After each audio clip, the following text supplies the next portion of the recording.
Hi sir, నమస్తే. Hi అండి, నమస్తే. సంక్రాంతికి సినిమా పెట్టుకుని చాలా కూల్గా, చాలా క్యాజువల్గా ఏదో సంక్రాంతి సినిమాకి వెళ్తున్నట్టు కూర్చున్నారు మీరు. అంటే ముందు నుంచి ఇంతేనా? అంటే ఈ సినిమాకి ముందంతా వర్క్ అయిపోయింది. సో టైంకి ఆడియో రిలీజ్ చేసుకున్నాం, సాంగ్స్ రిలీజ్ చేసుకున్నాం. సో టైంకి ఆర్ఆర్ అయిపోయింది, అన్ని పనులు అయిపోయినాయి. ప్రశాంతంగా ప్రమోషన్స్ చేసుకుంటూ హ్యాపీగా ఈరోజు సెన్సార్ ఉంది, కూల్గా ఉన్నాం. అంతే, వర్క్ స్ట్రెస్ లేదు. అంటే ముందు నుంచి ఇంతేనా? మీరు సినిమా వస్తుందంటే టెన్షన్ పడడం? అంటే సినిమా అంటే ఎప్పుడు కొద్దిగా ఒక టెన్షన్ ఉంటుంది. ఆ టెన్షన్ నాకు రిలీజ్ ముందు రోజు నైట్ స్టార్ట్ అవుద్ది. అంతే. అప్పటి వరకు హ్యాపీగా ఉంటా. కరెక్ట్గా రేపు పొద్దున 9 7 o'clock షోలు పడుతున్నప్పుడు ముందు రోజు నైట్ నిద్రపడుతుంది. అబ్బాయి ఏ రిజల్ట్ వస్తుందా, ఏ రిజల్ట్ వస్తుందా అని. సో నా టెన్షన్ ముందు ఉంది, ఇప్పుడు లేదు. ఇన్ని సినిమాల జర్నీలో ఎక్కువ టెన్షన్ పెట్టుకుని ఏమవుద్దు అని కంగారు, అమ్మో ఈ సినిమా అటు ఇటు అయితే ఏంటి అన్న క్వశ్చన్ మార్క్ ఎప్పుడైనా కలిగిందా? అన్ని ఫిలిమ్స్ చాలా కాన్ఫిడెంట్గా ఉన్నాను, ఈ సినిమా ఖచ్చితంగా బాగా ఆడుతుంది అని. ఒక్క ఫిల్మ్కి కొద్దిగా భయపడింది F3. F3 ఎందుకంటే సీక్వెల్, అది వేరే, దాని సీక్వెల్ చేయకుండా వేరే కథ చెప్పాం మనం. కొద్దిగా నాకు కూడా చేసాక సినిమా అంతా చూసుకున్నాక ఆ F2 కైండ్ ఆఫ్ మ్యాజిక్ ఏదో ఒక 1% మిస్ అయింది ఈ సినిమాలో అనిపించి భయపడ్డాను. బట్ లక్కీలీ గాడ్స్ గ్రేస్ మా తెలుగు ప్రేక్షకులు సో దాన్ని నీట్గా యాక్సెప్ట్ చేసి నన్ను మళ్ళీ చేశారు. బట్ దాంట్లో there are good scenes, good comedy ఉంది. బట్ ఇంకా బెటర్గా చేసి ఉండొచ్చు అనే ఫీలింగ్ ఆ ఒక్క ఫిల్మే. But even though but people accepted that film. Bhagavanth Kesari చూశాక జనాల అభిప్రాయం మారింది అనిల్ రావుపూడి మీద. అనిల్ రావుపూడి సీరియస్ సబ్జెక్ట్ని కూడా బాగా టేకప్ చేయగలరు. వెంటనే మళ్ళీ మీరు గేర్ మార్చేసి మళ్ళీ మీ పాత అనిల్ రావుపూడి సబ్జెక్ట్లోకి వెళ్ళిపోయారు. దానికి ఒక రీజన్ ఉందండి. అంటే ఎందుకంటే భగవంత్ కేసరి సినిమా చేసుకుంది నా కోసం. నేను కామెడీయే కాదు, నేను ఎమోషనల్ డ్రామా కూడా నేను డీల్ చేయగలను, యాక్షన్ కూడా బాగా డీల్ చేయగలను అనేది. ఆల్రెడీ యాక్షన్ సర్లేరు చేశాను, రాజు అన్నీ చేశాను. బట్ ఎమోషనల్ డ్రామా కంప్లీట్ ఒక ఫిల్మ్ చేద్దామని చెప్పి నేను పెట్టుకున్న ఒక టెస్ట్. సో దాంట్లో ఆడియన్స్ వాళ్ళు భయంకరంగా యాక్సెప్ట్ చేసి నాకు మంచి రిజల్ట్ ఇచ్చారు. నాకంటూ ఒక మార్క్, నాకంటే ఒక అనిల్ రావుపూడి అంటే ఇది అని క్రియేట్ చేసింది నాకు ఈ ఎంటర్టైన్మెంట్ మా బ్యాక్డ్రాప్ ఫిలిమ్స్ F2 నుంచి. సో ఆడియన్స్ మనల్ని అంత బాగా ఓన్ చేసుకొని, అరే మేము కాసేపు వచ్చి నవ్వుకుంటాం నీ సినిమాలు చూసి అనే ఒక ఫీలింగ్ వాళ్ళు బలంగా ఫీల్ అవుతున్నప్పుడు, సో అది మనం వెంటనే చేస్తే బోర్గా ఉంటుంది. So one after one film ఇట్లా ఒక ఎంటర్టైనర్స్ చేయాలనేది నేను మెంటల్గా ఫిక్స్ అయ్యాను. సో భగవంత్ కేసరి ఒక సీరియస్ ఫిల్మ్ చేశాను, కంప్లీట్ మళ్ళీ ఎంటర్టైనర్. అలా ఒక వన్ ఫిల్మ్కి అట్లా ఏదైనా డిఫరెన్స్ చేసుకుంటూ వెళ్దామని. ఇది కూడా నేను చెప్పగలను అని లోపల ఇంకేదైనా జానర్ ఉన్నాయండి. అంటే నాకు ఒక లేడీ ఓరియంటెడ్ చేయాలని ఉంది. సో కంప్లీట్ ఒక ఉమెన్ సెంట్రిక్ ఫిల్మ్ చేయాలని ఉంది. So I have that one idea. And ఇంకొకటి ఒక మైథలాజికల్ చేయాలని ఉంది. But it's too early. అది ఇంకొక ఎప్పుడు చేస్తానో తెలియదు, ఆఫ్టర్ 4 years అయినా కానీ ఇంకొద్దిగా ముందుకు వెళ్ళాక. సో ఇలా ఉన్నాయి ఐడియాస్ చేయాలని. బట్ మైథలాజికల్ ఇంకా బాగా డీల్ చేయగలను నమ్మకం ఉంది. ఎందుకంటే to watch so many films, మన హిస్టారికల్, మైథలాజికల్ బాగా చూస్తాను నేను ఫిలిమ్స్, అటు ఇంగ్లీష్ ఫిలిమ్స్ కానీ ఇటు మన తెలుగు ఫిలిమ్స్ కానీ. బట్ నేనేంటంటే రైట్ ఆపర్చునిటీ బట్ రైట్ టైంలో చేయాలని ఉంది నాకు. Now I'm very much comfortable my kind of films. ఇవి నాకు నచ్చిన ఫిలిమ్స్ జనాలకు నచ్చేలా అలా తీయాలి అనే పనిలో ఉన్నా. సో నచ్చిన జోనర్స్ అలా పిక్ చేసుకుంటాం. సో ఇదొక డిఫరెంట్ జోనర్, ఇదొక మళ్ళీ ఒక crime journey with an beautiful family kind of స్టఫ్తో. కానీ ఇప్పుడు మైథాలజీకి ఇది కరెక్ట్ టైం అనిపిస్తుంది నాకు. ఎందుకు కరెక్ట్ టైం అనిపిస్తుంది. బట్ కరెక్ట్ అనిపిస్తుంది నాకేంటంటే ఇప్పుడు అందరూ అదే ట్రై చేస్తున్నారు. సో ఈవెన్ ఇప్పుడు నేను వెళ్తే వాళ్ళతో కంపీట్ చేయగలనా లేదా అని ఒక ఫీలింగ్ ఉంది. అంటే సో వాళ్ళు ఆల్రెడీ చేసేసారు, ఇప్పుడు నేను ఫ్రెష్గా చేయాలి. ఈ టైంలో నేను దిగితే so comparison will come, oh that this uh pressure నేను తీసుకోలేను. మళ్ళీ ఎప్పుడైనా ఫ్యూచర్లో ఈ ట్రెండ్ డౌన్ అయినప్పుడు లేకపోతే మళ్ళీ అక్కడికి ఫ్రెష్ అయినప్పుడు ఎప్పుడైనా చేస్తే నాకు ఉంటుందని నా ఫీలింగ్. సో F2 కోసం వెంకటేష్ గారికి ఫస్ట్ నేరేషన్ ఇచ్చినప్పటికీ, సంక్రాంతికి వస్తున్న సినిమా లాస్ట్ డే గుమ్మడికాయ కొట్టినప్పటికీ ఒక జర్నీ జరిగి ఉంటుంది. ఆ రోజుకి ఈ రోజుకి వెంకటేష్ గారిలో మీరు చూసిన మార్పు ఏంటి? ఆ రోజుకి ఈ రోజుకి ఆయన ఇంకా యంగ్ అయ్యాడు. 2019, 18లో అంటే almost 7 years. Can't believe still he's looking. చూడండి ఎలా ఉన్నాడు, ఎనర్జీ, ఆ వైబ్. ఒక్కొక్క సంవత్సరం పెరిగే కొద్ది పాప ఆయన దిష్టి తీయించుకోమని చెప్తున్నాను రోజు. సరే ఇంటికి వెళ్ళి రోజుకి 2 సార్లు తీయించుకోండి దిష్టి, మా దిష్టి తగిలేలా ఉంది. And it's a positive soul. మా ఇద్దరి మధ్య ఒక బాండింగ్ కానీ ఒక ఫ్రెండ్షిప్ కానీ బాగా పెరిగింది అప్పటికి ఇప్పటికి. అండ్ ఇద్దరం ఒకరికొకరం బాగా అర్థమయ్యాం బాగా. అంటే మేము ఇంకా ఎక్కువ ఫిల్మ్స్ కలిసి పనిచేస్తాం. I can say proudly. Venky గారితో నా కెరీర్లో ఎక్కువ సినిమాలు చేసే హీరో ఆయన అవుతాడేమో నాకు అనిపిస్తుంది. అదే ఈ జనరేషన్లో వెంకటేష్ గారు లాంటి పెద్ద హీరోతో పట్టుకుని 3 సినిమాలు చేసిన అదే అందుకనే సో ఆ వైబ్ మా ఇద్దరికి కుదిరింది. సో అలాగే మా ఇద్దరి కాంబినేషన్ కూడా ప్రజల్లో తెలియని ఒక యాక్సెప్టెన్స్ ఉంది, మంచిగా వాళ్ళు బాగా రిసీవ్ చేసుకుంటున్నారు. కాబట్టి హోప్ మా ఇద్దరిది ఇంకా అలాగే కంటిన్యూ అవుతే బాగుంది అనిపిస్తుంది. F2 కోసం కథ చెప్పినప్పుడు మొత్తం నేరేషన్ ఇచ్చుంటారు. F2కి 30 minutes ఇచ్చా ఓకే అంతే. అసలు నంబరు వెంకీ గారికి నాకు కథ పూర్తిగా అనేది ఉండదు. నేను ఏదో వాగేస్తుంటే వెళ్ళి సార్ అది సార్ ఇదంటే ఆయన ఎగ్జైట్ అయిపోతున్నారు. బట్ వన్ గ్రేటెస్ట్ థింగ్ ఏంటంటే హీ బిలీవ్డ్ మీ. అనిల్ ఏదో మ్యాజిక్ చేస్తాడు, ఆడేదో చేస్తాడు, but at the same time he give a nice guidance. ఇది చూసుకో అనిల్, ఇది చూసుకో, కథ మొత్తం ఉంటుంది బ్రెయిన్లో ఆయనకి. ఆర్డర్ అడుగుతాడు, ఈ సీన్ తర్వాత ఈ సీన్, ఈ సీన్ తర్వాత సీన్, ఈ సీన్ తర్వాత ఆర్డర్ అడుగుతాడు, ట్రీట్మెంట్ అడగదు. ఆ ఆర్డర్లో తనకు అర్థమైపోద్ది ఎక్కడైనా డౌన్ ఉందా, ఎక్కడైనా ఇది ఉందా, అవి చెప్తుంటాడు అంతే. F3 చెప్పారా కదా? F3 కూడా పూర్తిగా చెప్పలే. F3 కూడా ఇట్లా అంటే చెప్పడం అంటే మా ఇద్దరు ఏంటంటే మాట్లాడుకుంటూ ఉంటాం. 2.5 గంట కథ అయితే చెప్పలేదు. 1/2 hour 40 minutes మాట్లాడుకోవటం రన్లో చెప్తుంటా. సినిమా స్టార్ట్ అయ్యాక సరే ఇది ఒక సీన్ భలే వచ్చింది సార్, ఇది ఒక సీన్ భలే వచ్చింది సార్, కథగా ఐడియా ఉంటుంది. సో ట్రీట్మెంట్ అంతా రన్లో చెప్తూ ఉంటాం. ఆయన కూడా ఏంటంటే ముందే వినేస్తే ప్రీతి కోసం ఫ్రెష్గా వస్తున్నారు, ఆయనకి అది బాగా ఎంజాయ్ చేస్తున్నారు. ఫ్రెష్గా తెలుసుకొని చేస్తే ఎలా ఉంటుంది కిక్ అనేది. సో అందుకని అది పొద్దున్నే వెళ్ళి క్యారవాన్లో అప్పుడు చెప్తాను, నరేట్ చేస్తా సీక్వెన్స్, ఫుల్ ఎంజాయ్ చేసి వచ్చేస్తాను. ఇంత పెద్ద హీరో మీ దగ్గర చాలా చిన్నపిల్లడు అయిపోతుంటాడు. మీరు ప్రోమో కట్ చేస్తే ఆ పాటకి నేను పాడతాను వెంట పడుతుంటే ఏంటి ఇంత పెద్ద హీరో చిన్నపిల్లడు అయిపోయాడు ఏంటి అనిపించింది. అంటే that's the greatness of Venky గారు.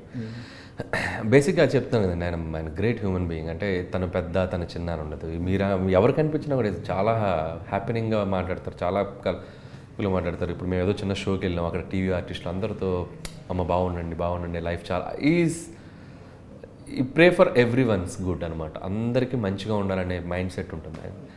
సో అది బాగా. అండ్ ఇక ప్రమోషన్స్ విషయానికి వస్తే ఈ ఫిల్మ్కి ఎందుకు ఆయన బాగా కనెక్ట్ అయిపోయారు బాగా. అండ్ ఈ టోటల్ క్యారెక్టర్కి బాగా కనెక్ట్ అయ్యారు, ఈ సబ్జెక్ట్ బాగా నచ్చింది, టోటల్ ప్రాసెస్ బాగా ఎంజాయ్ చేశారు.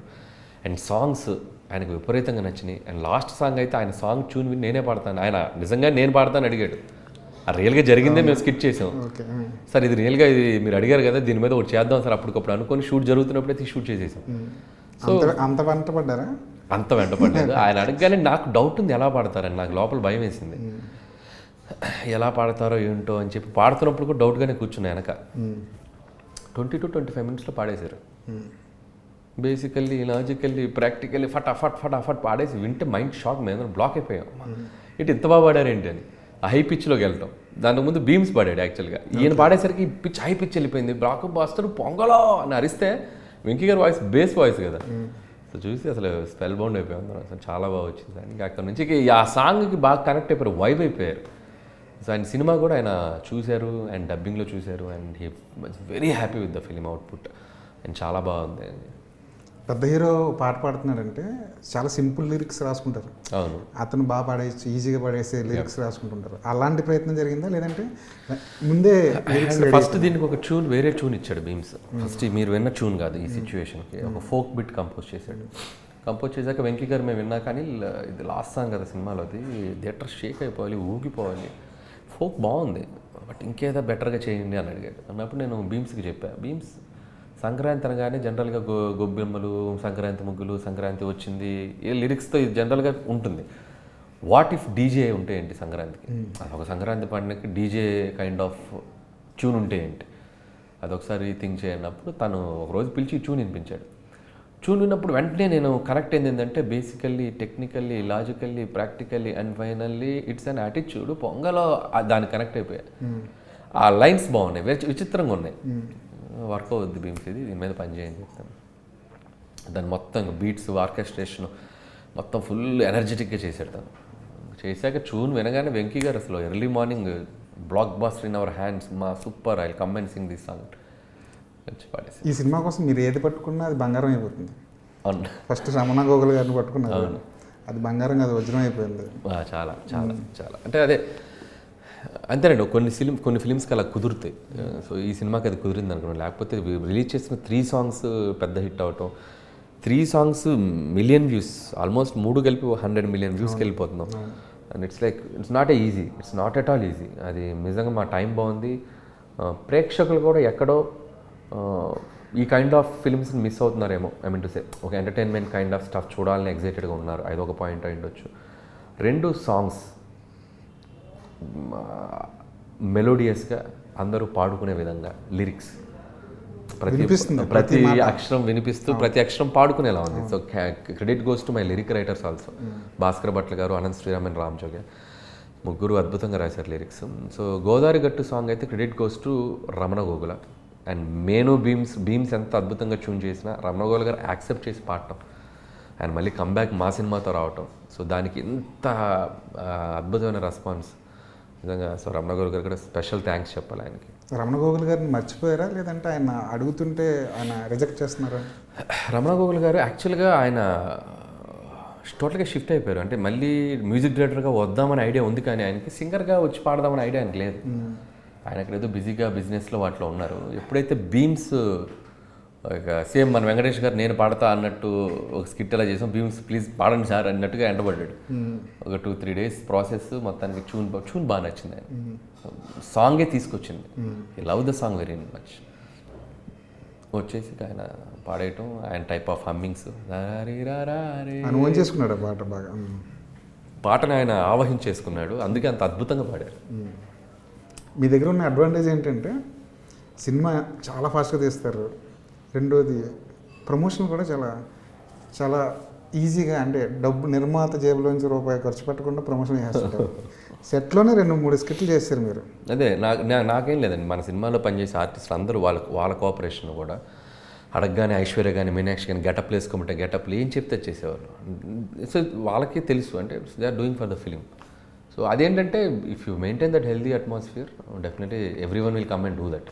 సో అది అనుకోవటమే కాదు, దానికి తగ్గట్టు మళ్ళీ back of the work team support ఉండాలి. And have a super team with me, Vamshi Shekhar and Manoj #, team అందరూ బాయ్స్ అందరూ. It's like very energetic and very creative. ఒక ఐడియా నేను ఇలా కావాలి అన్నారంటే టక్కన మధ్యాహ్నానికి స్క్రిప్ట్తో వస్తారు.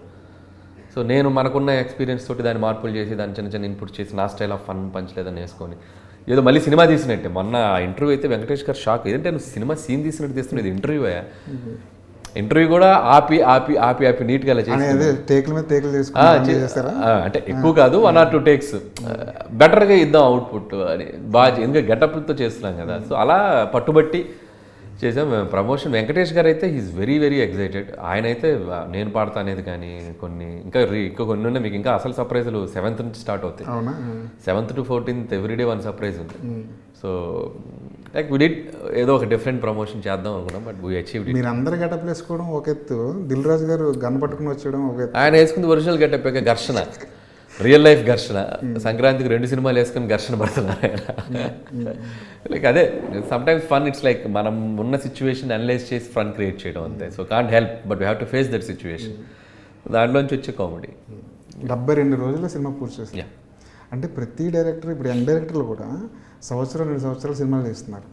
మీరేంటి ఇంత ఫాస్ట్గా సినిమా తీయడం? అంటే depending upon kind of what kind of film we are మనం చేస్తున్నాం అనేది. ఈ టైప్ సినిమాలు ఇది ఒక రోడ్ కైండ్ ఆఫ్ అడ్వెంచర్ అంటే ఈ సినిమాకి ఇంతే చేయాలి. లేదు మనం it's like pan Indian film పెద్ద స్కేల్లో తీస్తున్నాం అనుకున్నప్పుడు డెఫినెట్గా యూ హ్యావ్ టు దానికి తగ్గ బడ్జెట్ కన్స్ట్రైన్స్ ఉండవు కాబట్టి. సో నాకున్న బడ్జెట్ కన్స్ట్రైన్స్లో ఈ సినిమా ఇలాగే చేయాలి, బట్ క్వాలిటీగా తీయాలి. సో దానికి టెక్నీషియన్ సపోర్ట్ కావాలి. సమీర్ రెడ్డి గారు బ్యూటిఫుల్ డిఓపి ఆయన. So Prakash garu production design, కానీ అందరూ టీమ్ ఎఫర్ట్. అండ్ 72 days అంటే we are feeling very proud. And ప్రొడ్యూసర్కి చాలా కంఫర్టబుల్ బడ్జెట్లో చేసాం. At the same time with quality output, ఏదో చుట్టేసినట్టు కాకుండా మంచి క్వాలిటీతో తీసాం. సో దానికి కారణం ఏంటంటే the understanding between the technicians. మాకున్న ఒక అండర్స్టాండింగ్ అది ఉంటే డెఫినెట్గా వర్క్ చేయొచ్చు. బట్ నాకు ఎప్పుడు కూడా ఏంటంటే సినిమాని సాధ్యమైనంత వర్కింగ్ డేస్ తక్కువలో తీస్తే ప్రొడ్యూసర్స్కి బర్డెన్ తక్కువ ఉంటుంది. నేను ఏదో ఒక దేశం మొత్తం తిరిగి ఇటు చూసే సినిమా తీసేటప్పుడు డెఫినెట్గా have to spend some time. So మనం చేస్తున్న సినిమాలు ఇట్స్ లైక్ కమర్షియల్గా అటు ఎంటర్టైన్మెంట్ ఫిల్మ్స్ కాబట్టి సాధ్యమైనంత బడ్జెట్ ఫ్రెండ్లీ చేయగలిగితే ప్రొడ్యూసర్స్ విల్ బి 4 డబ్బులు తింటారు వాళ్ళు. అందుకే దిల్ రాజు గారు మమ్మల్ని వదలట్లేదు అనుకుంటాను. నాని గారు కానీ it's like we have that family bonding. దాదాపు నేను చేసిన 8 ఫిలిమ్స్లో దాదాపు 90% అక్కడే చేశాను.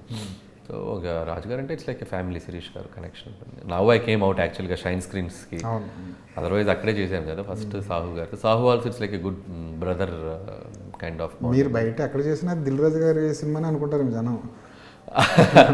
ఉందే వాళ్ళ ఇమేజ్. బట్ యా, ఇప్పుడు సంక్రాంతికి వస్తున్నారు కాబట్టి ఈ టైటిల్ యాప్ట్. ఒకవేళ సంక్రాంతికి రాకుండా అటు ఇటు అయితే ఏం పేరు పెట్టేవారు దీనికి? అప్పుడు ఆలోచించలేదు బ్రో. పట్టుబట్టేనా ఏదైనా సంక్రాంతికి అదే ఈ టైటిల్ అంటే ఏదో టైటిల్ పెట్టి పట్టుబట్టి వద్దామని లేదు. ఈ స్క్రిప్టే సంక్రాంతి బ్యాక్డ్రాప్లో రాసుకున్నాం. అంటే ఒక 3 days సంక్రాంతికి ముందు జరిగే ఒక 5 రోజుల కథ అంతే.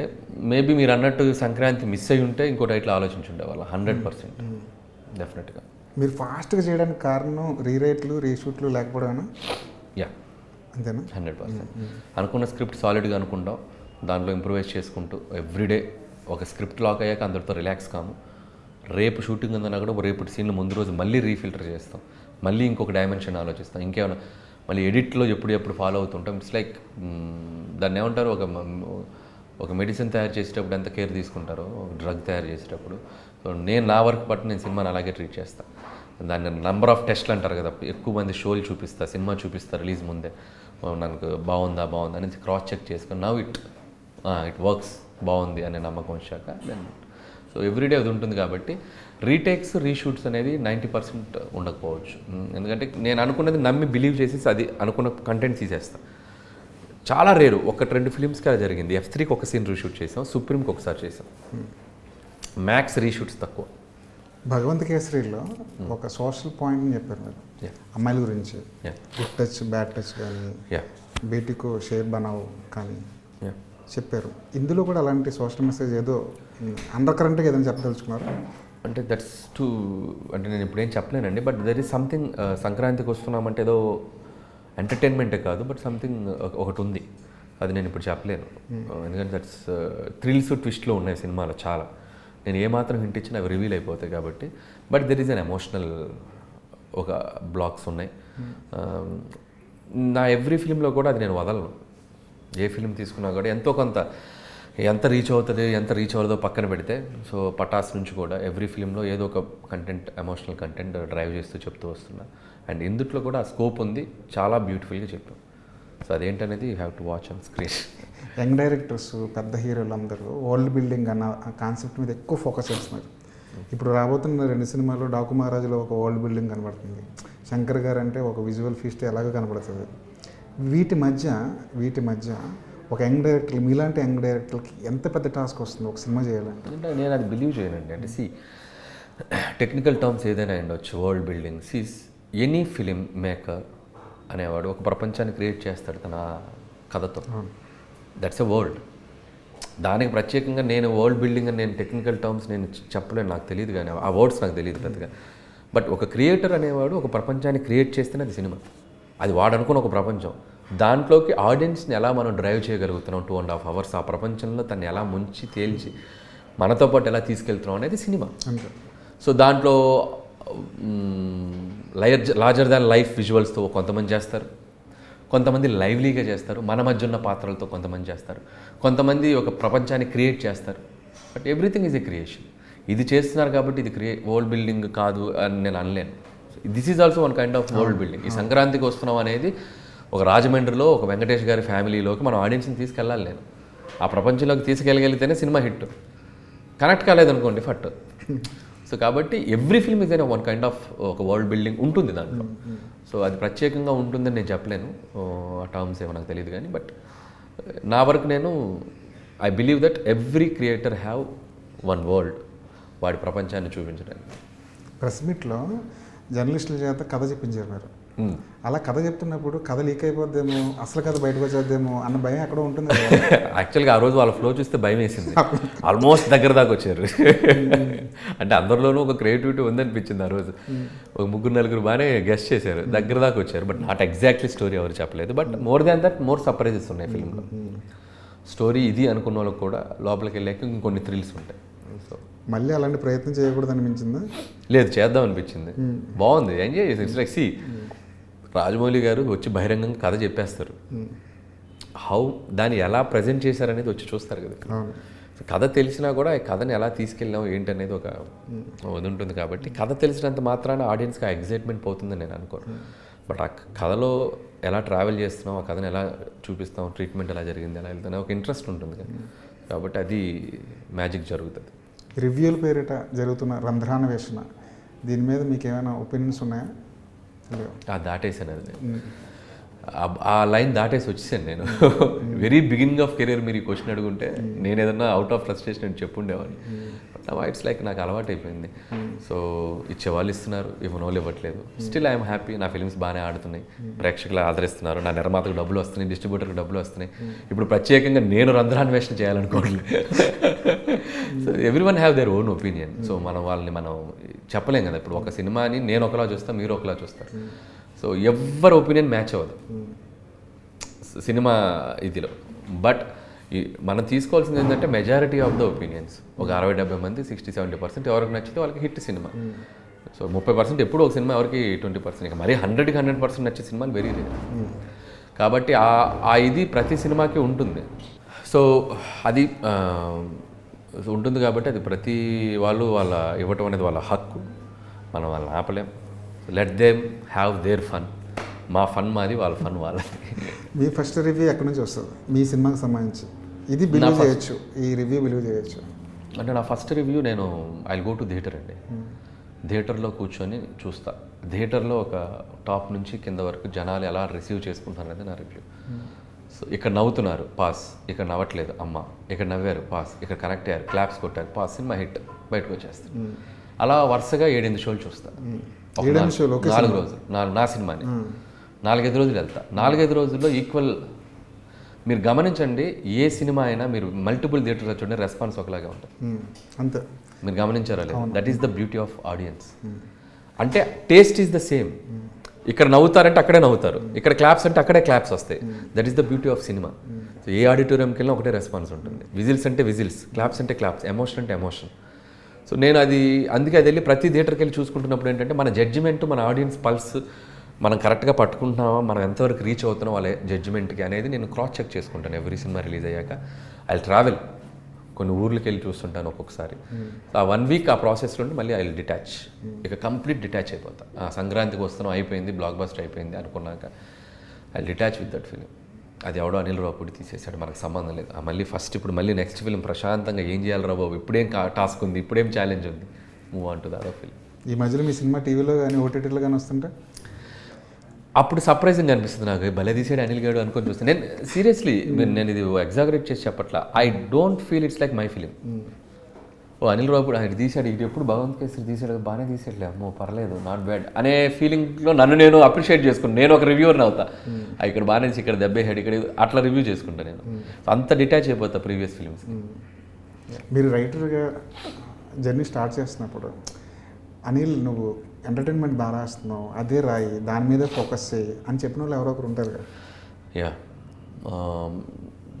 ఎంటర్టైన్మెంట్ అంటే నేను పనిచేసిన డైరెక్టర్స్లో అంటే మా బాబాయ్ అరుణ్ ప్రసాద్ గారు ఫస్ట్ ఫిల్మ్కి నాకు కొన్ని సీన్స్ రాయించారు.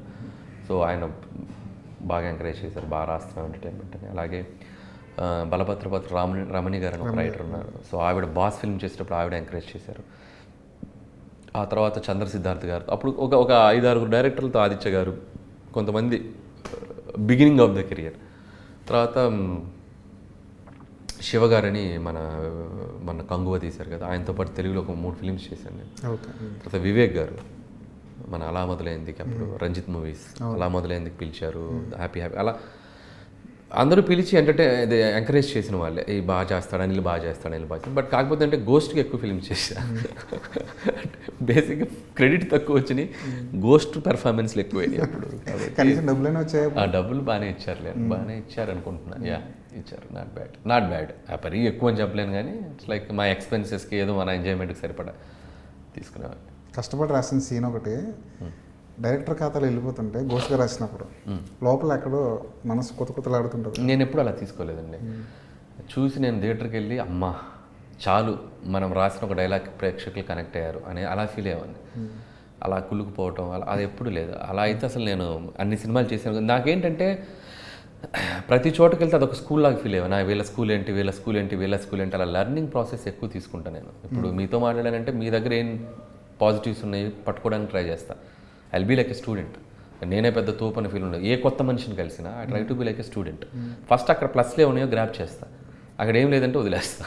సో అలా ట్రావెల్ చేశాను అందరితో కూడా. అందుకే డిసిప్లిన్ కానీ యాటిట్యూడ్ కానీ ఇట్స్ లైక్ వెరీ గ్రౌండెడ్ ఉంటాను నేను. ఇట్స్ లైక్ నాట్ లైక్ ఏదో పెద్ద ఎన్ని ఫీలింగ్స్ కొట్టేసాను, అది రాదు మనకి, మీ నేచర్లోనే లేదు. So be happy. ఎందుకంటే కింద నుంచి డౌన్ టు ఎర్త్ వచ్చినందువల్ల. అయితే నేను అంటే ఒక మిడిల్ క్లాస్లో నుంచి వచ్చిన బ్యాక్డ్రాప్ అయి ఉండొచ్చు. అయితే మా మదర్ ఫాదర్ వాళ్ళు నన్ను పెంచిన విధానం కూడా ఏంటంటే వాళ్ళు కూడా even my father also it's like is very common మ్యాన్లో తిరుగుతున్నారు. ఇప్పుడు కూడా మా ఫాదర్ సెట్లో తిరిగితే అనిల్ రావుపూడి ఫాదర్ అంటే ఇలా చూసి ఫాదర్ ఇలా ఉన్నాడేంటి, ఇలా తిరుగుతున్నాడు ఏంటి, ఏదో ఒక మన మామూలుగా మన స్పాట్లో తిరుగుతుంటారు, అసిస్టెంట్ డైరెక్టర్ తిరుగుతుంటాడు ఆయన. అందరితో పాటు క్యాజువల్గా కలుస్తూ మాట్లాడుతుంటారు. ఇప్పటికీ ఆర్టీసీ బస్సులో తిరుగుతుంటాడు ఆయన. కార్ వేసుకెళ్ళమంటే వేసుకెళ్ళడు. ఊరు నుంచి రావాలంటే హైదరాబాద్ నాకు బస్ ఫ్రీ ఉందిరా, ఫ్రీ బస్ ఉంది, దాంట్లో వస్తానంటాడు. ఇవన్నీ మనకేంటంటే అదేదో వాళ్ళు డబ్బు మిగిల్చడం అని కాదు, and they are like that. వాళ్ళని చూసినప్పుడు నేను ఇన్స్పైర్ అయ్యేది ఏంటంటే you have to be like that. So డబ్బు పేరు ఏది వచ్చినా కూడా you just be like what you are. నువ్వు ఎక్కడి నుంచి వచ్చో అలా ఉండు. దట్ అది అట్మోస్ట్ హ్యాపీనెస్ ఉంటుంది. రేపు పొద్దున అంటే గాడ్స్ గ్రేస్ అంతమంది రేపు పొద్దున 1-2 చోట్ల మనం ఏదైనా తప్పుడు అడుగులు వేసినా కూడా మనం గ్రౌండ్ మీద ఉంటే గ్రౌండ్లో అంతే. లైక్ మీ నాన్నగారి కళలో ఆనంద బాష్పాలు చూసిన ఒక క్షణం ఎవ్రీ డే. అంటే మదర్ ఫాదర్ బోత్ అంటే నా కొడుకు సక్సెస్ని ఎదుగుదలని చూసినప్పుడు అంతకంటే హ్యాపీనెస్ ఏ ఉంటుంది వాళ్ళకి. Both are very happiest. ఇద్దరు బాగా హ్యాపీగా ఉన్నారు ఎవ్రీ డే. వెంకటేష్ గారి కెరీర్లో చాలా ఎంటర్టైన్మెంట్ సినిమాలు చేశారు. ఆయన ఎంటర్టైన్మెంట్కి కేర్ ఆఫ్ అడ్రస్. ఆయన సినిమాలో మీరు బాగా నచ్చేది ఏంటి? అబ్బాయి గారు, ఇంట్లో వెళ్ళాలి, వంటింట్లో పోయిరాళ్ళు, సుందరకాండ, ఈ 3. ఆ తర్వాత నువ్వు నాకు నచ్చావు, మల్లీశ్వరి. ఆయన ఎంటర్టైన్మెంట్ ఫిల్మ్స్ అంటే 5. ఇంకా ఎంటర్టైన్మెంట్ పక్కన పడితే కమర్షియల్గా ఆయన అంటే బొబ్బిల్ రాజా. ఇంకా అవుట్ అండ్ అవుట్ ఆడియో, అసలు లవ్, రొమాన్స్, యాక్షన్, ఎవ్రీథింగ్ బొబ్బిల్ రాజా. మీరు డ్యాన్సులు చేస్తారు, యాక్టింగ్ చేస్తారు, చూడడానికి బాగుంటారు. ఎవరు అడగలేదా హీరోగా చేస్తారా? నేనా పెద్ద సీరియస్గా తీసుకుని అడుగుతున్నారు కానీ నేను అసలు సీరియస్గా తీసుకోవట్లేదు. ఎందుకంటే ఐ నో నాకు ఏం చేయాలనేది ఒక క్లారిటీ ఉంది. I want to be like A director. So hero అనేది నా జాబే కాదు. నన్ను నేను పాజిటివ్గా హ్యాపీగా చూసుకోవడానికి ఐఎమ్ మెయింటైనింగ్ మై సెల్ఫ్. ఒక సెల్ఫ్ లవ్ ఉంటుంది కదా. ఎస్, ఏజ్ ఇది మళ్ళీ ఒక 5-6 ఏళ్ళ తర్వాత ముసలిలో అయిపోతాం. లైక్ వెన్ వీఆర్ ఇన్ దీంట్లో ఉన్నప్పుడు కొద్దిగా హ్యాపీనింగ్గా కనబడితే హెయిర్ స్టైలు ఇవన్నీ రేపు పొద్దున ఇది ఉంటుందో ఉండదు. ఒక 5-6 ఏళ్ళ తర్వాత స్ట్రెస్ ఊడిపోయింది అనుకో, అరే ఆ రోజు హెయిర్ స్టైల్ పెంచుకుంటే బాగుండేదిరా, ఈ కోరికలన్నీ ఒకసారి ఫొటోస్లో ఉంటాయిగా, చూడరా అప్పుడు ఎలా ఉండేవన్నా అని చెప్పుకోవడానికైనా ఉంటుంది కదా. So it's nothing is permanent here. So when you have something just enjoy. నీ దగ్గర అన్నీ ఉన్నప్పుడు you should explore that and be like extreme. దాన్ని ఎంజాయ్ చేసేద్దాం అన్న ఫీలింగ్. సరదాగా క్యామియో చేయమన్నా చేయరా? క్యామియో వరకు ఓకే. అది ఏదైనా గెస్ట్ అపీరెన్స్ అంటే మంచిగా ఫన్నీగా ఉంటే చేస్తాం, అది ఓకే. తర్వాత వెంటనే చిరంజీవి గారితో సినిమా ఇప్పుడు యాజ్ ఆఫ్ నౌ ఇది టాక్స్లో ఉంది. So nothing finalized yet. ఏం చేయాలి ఏంటనేది జరుగుతుంది. సో మోస్ట్లీ సూన్, అతి త్వరలో డీటెయిల్స్. ఈరోజే కలిసినట్టున్నారు చిరంజీవి గారు? యా, జస్ట్ మార్నింగ్ వచ్చిన మీటింగ్ అయింది. అదే సబ్జెక్టు ఏంటి, ఎట్లా వెళ్ళాలి ఏంటి అనేది ప్రాసెస్, ఆయన ఇన్పుట్స్ తీసుకుంటూ ఎట్లా. తమిళ నుంచి ఏమైనా ఆఫర్ వచ్చింది? తమిళ నుంచి అంటే ఆఫర్ ఏమంటే మీరు అనేది దేని గురించి? భగవంత్ కేసరి రీమేక్ చేస్తున్నారు అడిగినప్పుడు అంటే అది అఫీషియల్గా చెప్పేశారా రీమేక్ అయిందని? కాదు, మిమ్మల్ని అడిగినట్టున్నారు. అది అఫీషియల్గా అనౌన్స్ చేశారు వాళ్ళు? మేము అనుకుంటున్నాం. నేను చేయకూడదు కదా అది. దానికి సంబంధించిన డీటెయిల్ ఏది నేను చెప్పకూడదు. బట్ సంథింగ్ బ్యాక్గ్రౌండ్లో కొన్ని జరిగాయి. But I don't want to disclose those things. ఎందుకంటే వాళ్ళు ఇంకా సినిమా మేకింగ్లో ఉన్నారు. వాళ్ళు అఫీషియల్గా అనౌన్స్ చేస్తే కానీ నేను ఏదైనా చెప్పగలను. సో భగవంత్ కేసరి రీమేక్ అనేది జరుగుతుందని వింటున్నాను నేను కూడా. బట్ అది నాకు కొంత తెలుసు, బట్ అది నేనేమి చెప్పలేను. అంటిల్ దెన్ వాళ్ళు అఫీషియల్గా చెప్తే కానీ నేనేం చెప్పలేను. అప్పుడు నెక్స్ట్ ఇంటర్వ్యూలో డెఫినెట్గా వాళ్ళు అఫీషియల్గా అనౌన్స్ చేశాక అదేం జరిగిందో మొత్తం స్టోరీ చెప్తా. కానీ విజయ్ గారు అడిగినప్పుడు నో చెప్పడం చాలా కష్టం కదా, సినిమా చేయమని అడిగినప్పుడు. నో కాదు అది. నో అంటే అది ఇప్పుడు చెప్తాను. ఇప్పుడు దాని గురించి నేను మాట్లాడలేను. So I don't want to talk about that. Because ఎందుకంటే భగవంత్ కేసరి అనేది అఫీషియల్ రీమేక్ అనేది వాళ్ళు చెప్పి రిలీజ్ అయ్యే టైంకి డెఫినెట్గా విజయ్ గారితో నేను మీట్ అయిన మాట వాస్తవం. ఎందుకంటే నేను వారిసుకి నేను వర్క్ చేశాను, ఒక 1 or 2 సీన్స్ రాశాను. వంశీ పడిపల్లి గారి సినిమాకి ఏదో ఒక 2 సీక్వెన్స్ సిట్టింగ్స్ కూర్చున్నాను నేను. అప్పుడు నేను షూటింగ్ స్పాట్కి వెళ్ళినప్పుడు విజయ్ గారితో కలిశాను నేను. సూపర్ పర్సన్, సూపర్ ఆయన. So one of the best hero. ఆయన్ని చాలా బాగా మాట్లాడతారు, చాలా వెరీ గ్రౌండెడ్. ఆ తర్వాత భగవంత్ కేసరి గురించి కొన్ని చర్చలు జరిగిన మాట వాస్తవమే, బట్ అవేంటి అనేది ఇప్పుడు నేను చెప్పలేను. అంటిల్ వాళ్ళు ఆ సినిమా అఫీషియల్గా బయటకు వస్తే కానీ నేను చెప్పలేను. మొత్తానికి ఈ సంక్రాంతి ఎలా ఉండబోతుంది ఒక ఆడియన్గా చెప్పండి. మిగతా సినిమాల గురించా? మొత్తం 3 సినిమాలు ఒక ఆడియన్గా నా ప్రిడిక్షన్ నేను చెప్పలేను, కానీ అది రిజల్ట్స్ ఎవరూ గెస్ చేయలేం. బట్ 3 బాగుంటాయి అని నాకు అనిపిస్తుంది. ఎంతెంత బాగుంటాయి అనేది వాళ్ళ అవుట్పుట్స్ నుంచి. Game changers like huge film. Shankar గారు విజువల్స్ చాలా ట్రైలర్ చూసాను, చాలా బాగుంది. రామ్ చరణ్ గారు కొన్ని విజువల్స్, యాక్టింగ్ చాలా బాగా చేసినట్టు కనబడుతుంది. డైలాగ్స్ బాగున్నాయి అండ్ వెరీ మెసేజ్ ఓరియంట్ లాగా అనిపించింది నాకు. పొలిటికల్ ఇది అండ్ 1-to-1 ఏదో కనపడుతుంది. సో ఆల్ ఎలిమెంట్స్ ఉన్నాయి, కమర్షియల్ ఎలిమెంట్స్. ట్రైలర్ చూస్తే నాకు తెలిసి గేమ్ చేంజర్ బాగానే ఉంటుందని నాకు అనిపించింది. అది ఎంత రేంజ్కి వెళ్తుంది అనేది already Charan has a big huge fan following. వాళ్ళు డెఫినెట్గా దాన్ని నెక్స్ట్ లెవెల్కి వెళ్తుందని అనుకుంటున్నాను. With Daaku Maharaj, my hero Balakrishna garu నాకు ఇష్టమైన hero and Bobby is very good friend of mine. And అది కూడా టీజర్ హార్స్ మీద రావడం, అవి కూడా ఇంట్రెస్టింగ్ ఉన్నాయి విజువల్స్. అది ఒక బ్యాక్ డ్రాప్. సో అది కూడా డెఫినెట్గా మాసీగా ఉంటుందని అనుకుంటున్నాను. ఈ రెండింటికి కంప్లీట్ కాంట్రాస్ట్లో ఉంది మా సినిమా. సో పక్కా ఫ్యామిలీ ఫిలిం. సో దీని ఆడియన్స్ దీనికి ఉన్నారు, ఎవరి ఆడియన్స్ వాళ్ళకున్నారు. సో ఆల్ డిషెస్ మీ ముందున్నాయి. సంక్రాంతికి ఒక్కొక్క కైండ్ ఆఫ్ టేస్ట్తో ఒక్కొక్క డిష్ ఉంది. Just come and watch every film and make Telugu సినిమాని మొత్తం డబ్బుల వర్షంతో మీ ప్రేమతో నింపేయండి. రైట్ సార్, సంక్రాంతికి వస్తున్న 3 సినిమాలు పెద్ద హిట్స్ అవ్వాలని, మీ కెరీర్ ఇంకో 10 మెట్లు ముందుకు వెళ్ళాలని కోరుకుంటున్నాను. Thank you so much.